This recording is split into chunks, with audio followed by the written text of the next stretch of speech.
Today we are looking for the difference equation. और इस difference equation के अंदर हम ये चेक करेंगे variable in terms of C M और इसकी पावर टी। हम इस इक्वेशन को चेक करेंगे।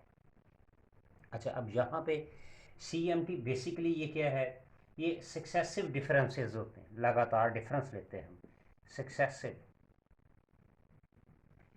सक्सेसिव डिफरेंसेस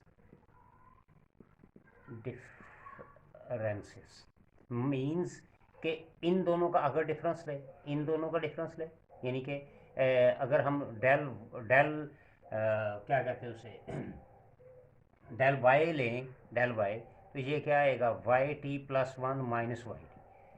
और ऐसे ही अगर हम सेकेंड डेल वाई लें तो ये क्या आएगा?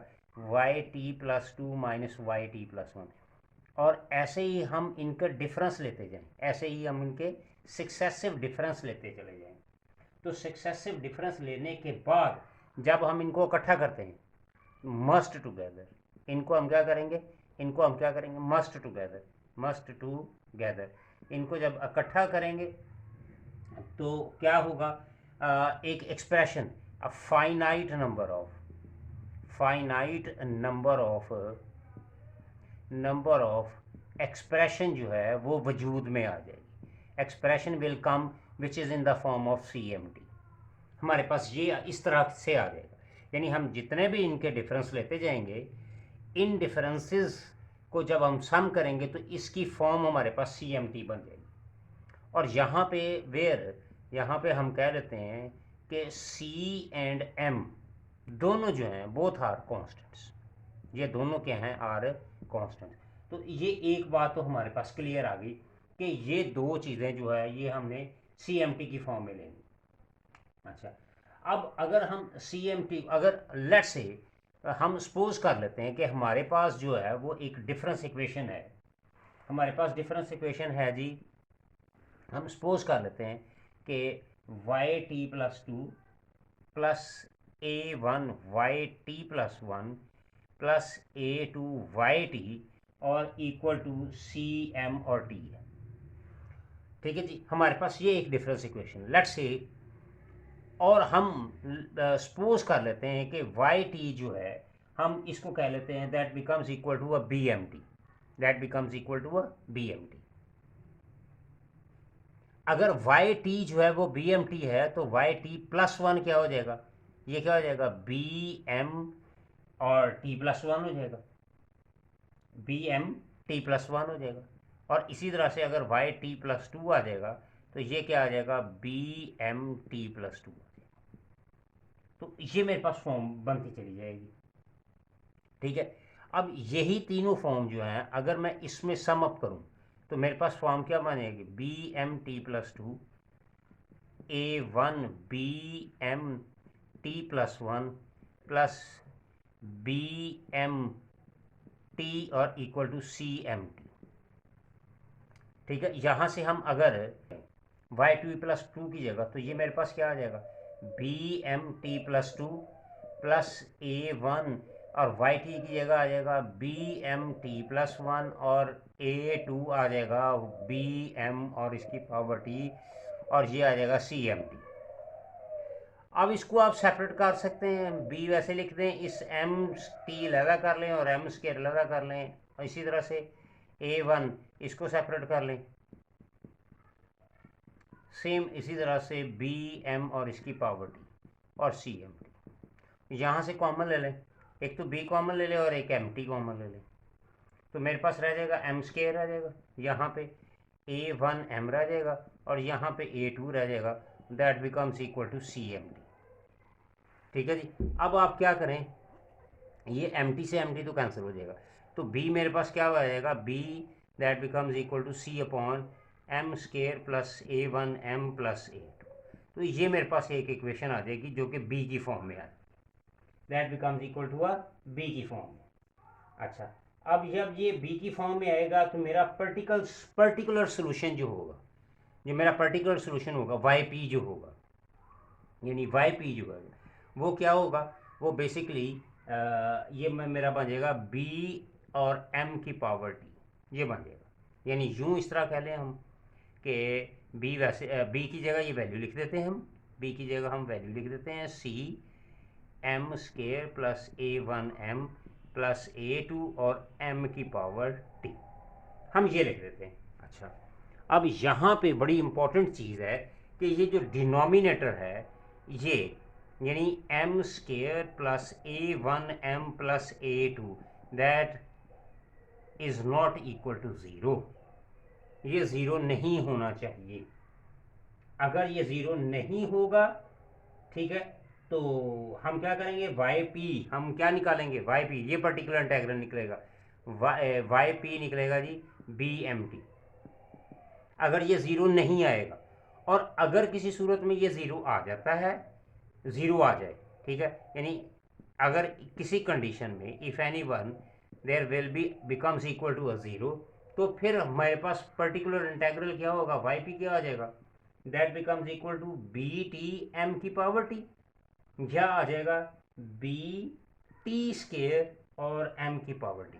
तो ये मेरे पास कंडीशन आ जाएंगी। अगर तो अगेन अगर ये ज़ीरो नहीं आता तो हम सिंपल ये यूज़ करेंगे पर्टिकुलर इंटेग्रल के लिए, और अगर ज़ीरो आ जाता है तो हम इनमें से कोई भी कंडीशन अप्लाई कर सकते हैं डिपेंड अपॉन द इक्वेशन कि इक्वेशन किस तरह की। तो ये था हमारे पास पर्टिकुलर इंटेग्रल कि हमने पर्टिकुलर इंटेग्रल की क्या क्या टर्म्स यूज़ करनी।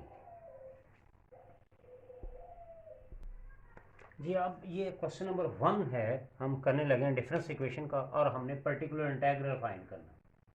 What we have to find, that is a particular integral Y P. Now first of all from this equation, इस इक्वेशन में C M T from here if we compare, अगर हम इसको इससे कंपेयर करें तो देखें सी मेरे पास जो है वो 1 आएगा क्योंकि सी गिवन नहीं है, सी गिवन नहीं है, ठीक है, तो इसका मतलब सी मेरे पास 1 आ गया। एम जो है वो मेरे पास 3 है इस इक्वेशन के मुताबिक। अच्छा, अब यहाँ पे पहला ए नॉट होता है, सेकंड A1 होता है, तो A1 मेरे पास कितना है, वो 2 है, और A2 ये क्या है, ये A2 है, तो A2 जो है वो कोएफिशिएंट है 1।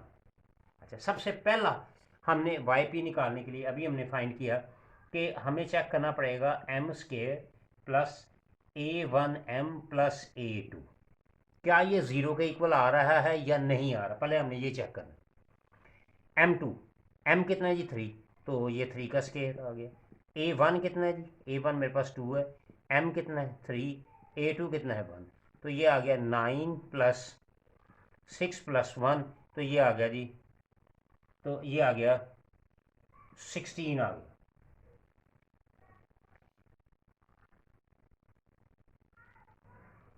ये मेरे पास आ गया जी 16 आ गया। अच्छा, अब ये 16 जो है is not equal to zero, zero के इक्वल नहीं आया, इसका मतलब वाई पी मेरे पास फिर जो क्वेश्चन आया वाई पी जो है वो क्या आएगा, बेसिकली क्या था बी एम की पावर टी, और बी हमने निकाला पीछे सी अपॉन यही M square plus A1m plus A2 और m की पावर टी। अब सी कितना हमारे पास, सी देखें हमारे पास 1 आया तो ये 1 आ गया। एम स्केयर मेरे पास एम ये यानी कि सारा आंसर जो है वो 16 आया, और ये साथ क्या आ गया एम की पावर टी, तो ये मेरे पास आ गया जी वाई पी आ गया पहला कि 1/16 और 3 की पावर 3 की पावर एम की पावर टी, तो ये था वाई पी हमारे पास है कि किस तरह से निकालते हैं।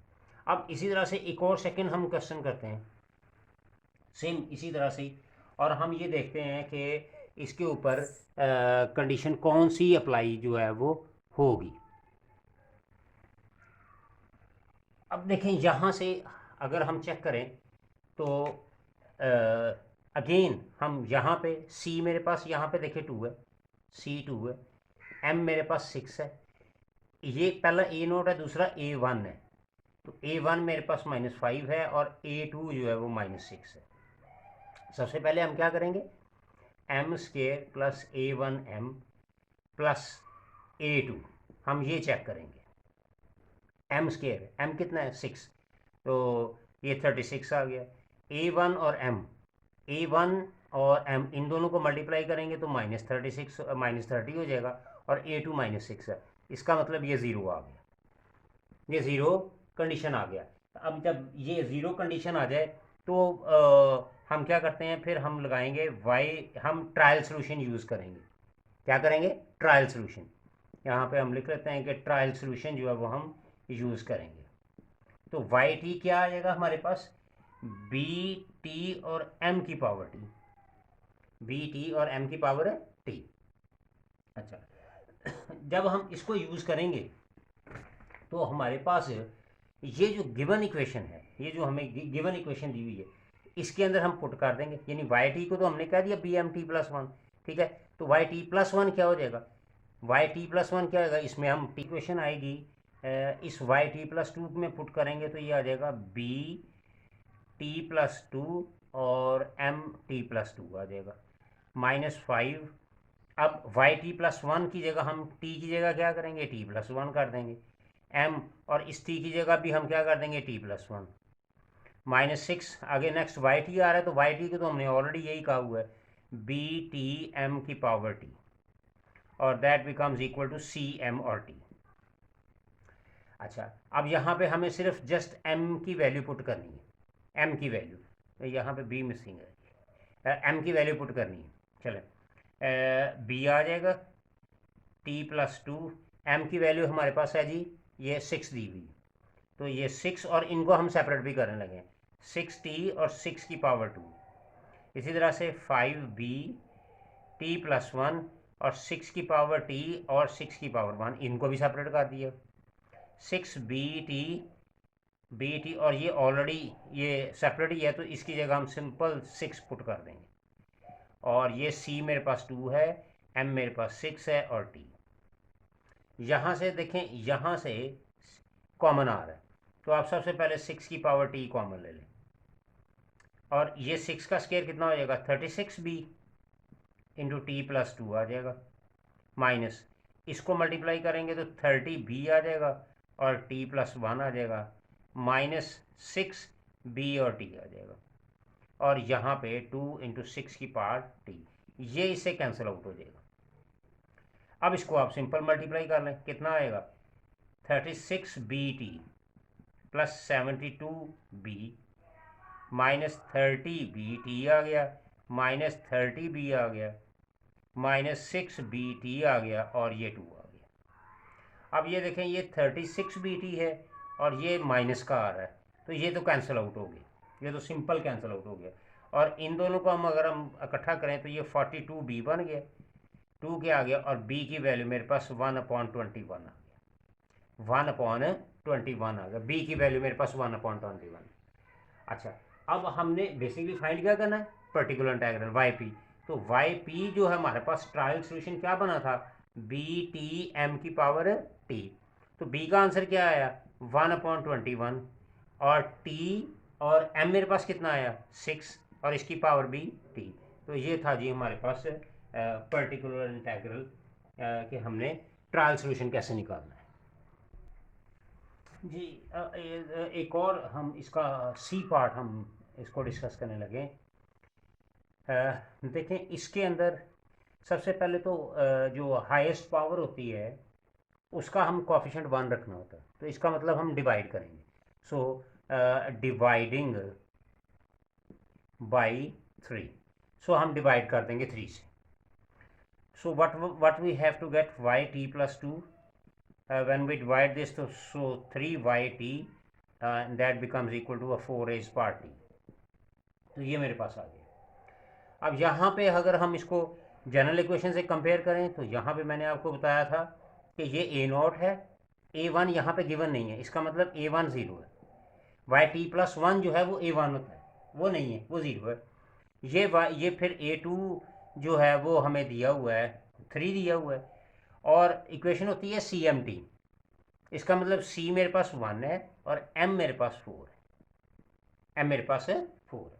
अब इसको अगेन हम चेक करेंगे, क्या कंडीशन चेक करेंगे? हम चेक करेंगे M square plus a1 M plus a2 ये 0 के इक्वल आ रही है या नहीं आ रही। सबसे पहला काम ये है हमारा, एम मेरे पास कितना है जी? 4, तो 16 आ गया। a1 मेरे पास कितना है? a1 ये चूँकि 0 है, सो m से मल्टीप्लाई करेंगे तो ये 0 ही आ जाएगा, और a2 मेरे पास कितना है? 3, तो इसका मतलब ये कितना आ गया? 19। तो that becomes not equal to zero. So M square plus A1m plus A2 is not equal to zero. So मेरे पास YP फिर क्या आ जाएगा, बड़ा सिंपल सा आ गया, फिर तो ईजी हो गया. M square plus A1m plus A2 और m की पावर t, बस सिंपल इसमें पुट कर दें. C मेरे पास कितना है 1, तो ये 1 आ गया. इस सारे का आंसर हमने 19 निकाला हुआ है, तो ये 19 आ गया. और m मेरे पास कितना है, m मेरे पास 4 है, और 4 की पावर कितनी आ गई, t आ गई. तो ये मेरे पास आ गया जी YP हमने जो फाइंड करना था इसका. ये थर्ड क्वेश्चन था, थर्ड पार्ट इसका जी. ये हमारे पास थर्ड ऑर्डर डिफरेंस इक्वेशन दी हुई है, थर्ड ऑर्डर डिफरेंस इक्वेशन.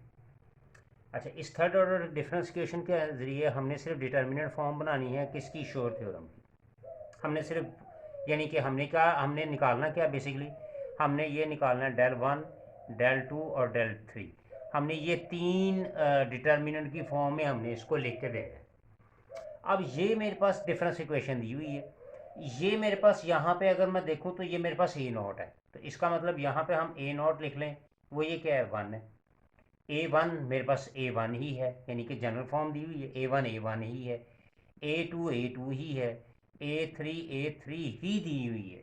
और n मेरे पास फिर कितना आ गया, हाईएस्ट पावर कितनी आ रही है, थर्ड डिग्री आ रही है, थर्ड ऑर्डर आ रहा है, तो ये हाईएस्ट पावर कितनी आ जाएगी, 3 आ जाएगी. सो सबसे पहले हम del 1 निकालेंगे. del 1 क्या होता है, ये हम del 1 सबसे पहले निकालते हैं. ये इसका जो जनरल फॉर्म होती है वो होती है A0 AN, और यहाँ भी AN और यहाँ A0, ये होता है. अब इसको हम अगर लिखेंगे तो A0 मेरे पास 1 है, A0 मेरे पास 1 आ गया. AN हाईएस्ट पावर 3 है n की, तो यहाँ पे मेरे पास क्या आएगा, A3 आ जाएगा. A3 क्योंकि A3 दिया हुआ है, और यहाँ पे भी A3 आ जाएगा, और यहाँ पे मेरे पास 1 आ जाएगा. तो ये मेरे पास आ गया del 1.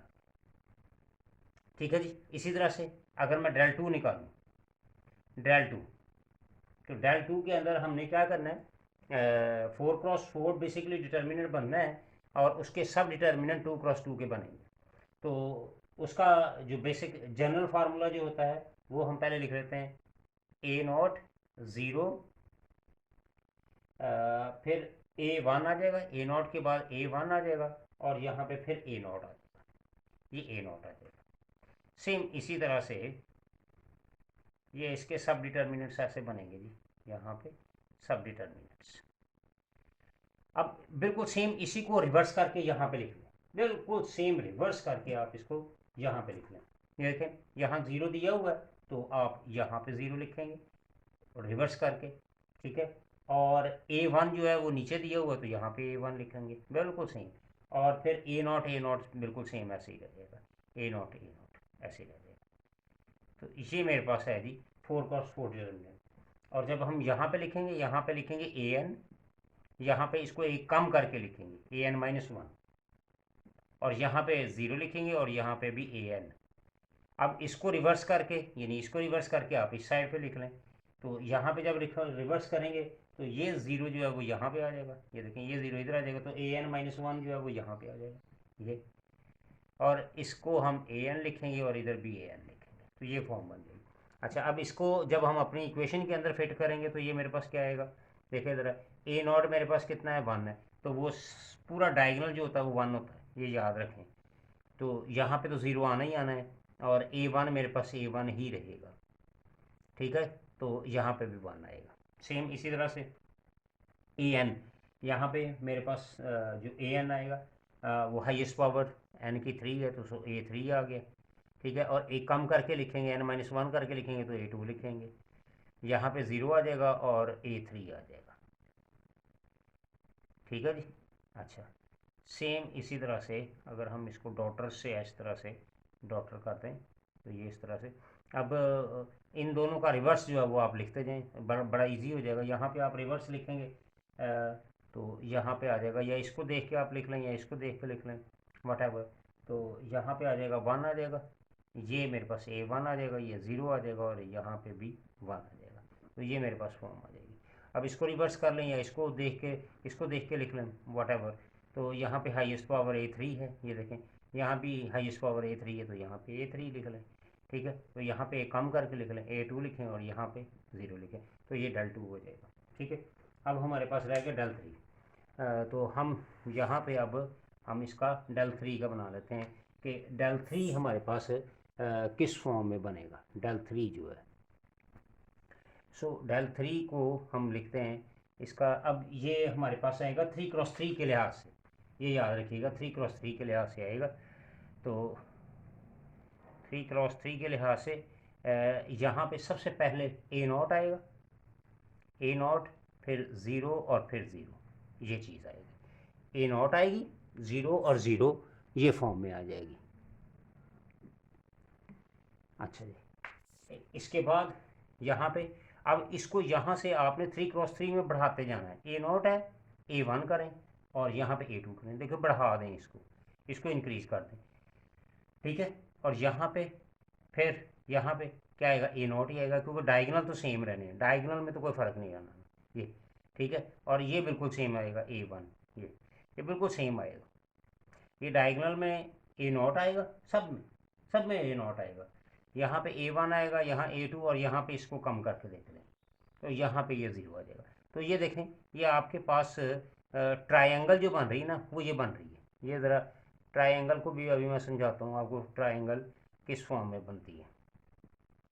तो यहाँ पे हम इसको अगर हम चेक करेंगे तो ये मेरे पास एक बन जाएगा। अब सेम यही चीज़ हमने यहाँ पे लिखनी है।